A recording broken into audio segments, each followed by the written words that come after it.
instance, if they are ready to follow up at close follow-ups and they are ready to reduce the eye rubbing as much as possible, you could probably wait. But if the patient is not going to be coming up for follow-ups frequently, then you might want to consider it at the first instance. Again, when you have a bilateral disease, you have patients with Downs, Marfan's, if you have looked at a general anesthesia, whether you would want to do both the eyes at the same time, whether you would want to do one eye at a time, has to be something that has to be discussed in detail with the patient. Again, why are we worried in a pediatric patient is obviously if the epithelial healing is delayed because of an allergic eye disease, they might end up with haziness, scar, they might end up with infection, and like I said, the possibility of regression in the late postoperative period. So when you're looking at the technique, we probably still go to the preferred technique in terms of the standard CXL or the accelerated one with the 9 milliwatt for 10 minutes, whereas the transepithelial is generally not found to be safe even in an adult population, so you would not want to do it in a pediatric population.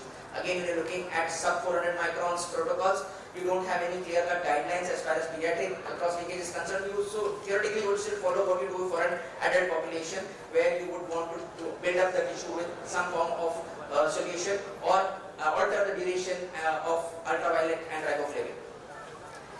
You have the option of combining cross-linkage with additional procedures. Again, this has been more with respect to adult population, but obviously if the child is not comfortable with spectacles and is not wearing contact lenses because of an allergic eye disease, you could look at trying to improve the corneal topography a little bit so that the vision improves.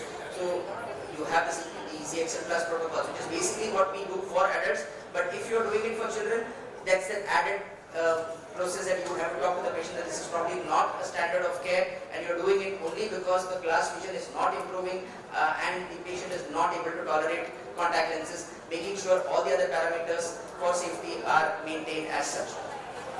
So this is going through some cases. This was a patient, a 6-year-old patient with advanced keratoconus in one eye with poor best spectacle visual acuity, and this was the topography of the left eye showing a fairly regular bow tie but significant astigmatism, and even underwent in the other eye also showing a significant moderate keratoconus. Patient underwent cross-linkage in the left eye first, and it was stable at 8 months. When we saw the patient at 8 months, the right eye also showed a progression. So the left eye was stable, the right eye, which we had not treated at that time, showed a progression.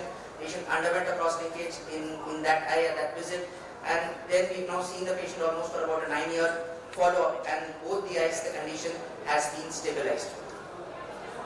This was a patient with an allergic eye disease where we have treated the allergy, and once the allergy is treated, then we've done the cross-linkage, and both eyes have been stable for a period of almost 8 years. And this is the ABCD maps. You can see that there has not been a worsening of keratoconus as such. This is just the difference maps of the right eye and the left eye showing the stability. When you are combining TCAT with CXL, there are certain limitations in terms of the ablation depth that you would want to do.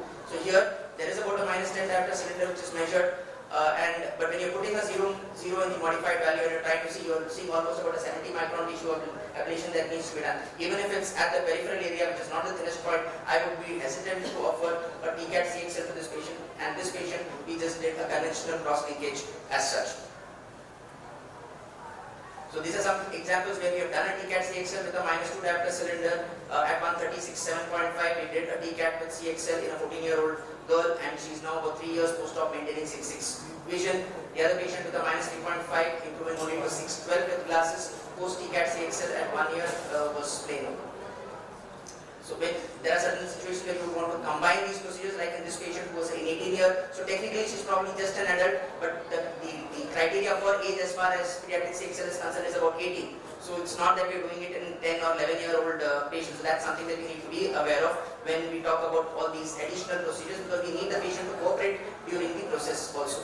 So this patient, we did symmetric intacts first, and then the astigmatism reduced, the spherical error reduced, and subsequently we did a topography guided treatment with collagen cross-linkage. And at 5 years, the patient's vision from, say, a 660 pre-op with glasses is now 6.9 with a -1 with a -4, which is acceptable. She doesn't have to wear contact lenses as such. And the latest kid in the block is probably CARES.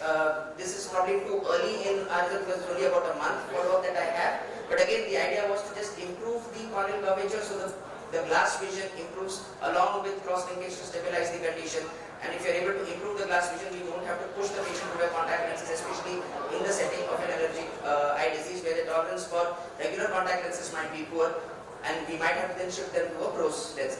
The problem with an intact or a CATS is if their vision doesn't improve with this, then we are forced to put a prose lens because a normal RGP lens or a rose lens might not fit in these eyes. So that's also something that has to be discussed with the parents. So to summarize, keratoconus is more aggressive in children. You would either need to look at treating the condition at diagnosis if the patient is not ready for follow-ups.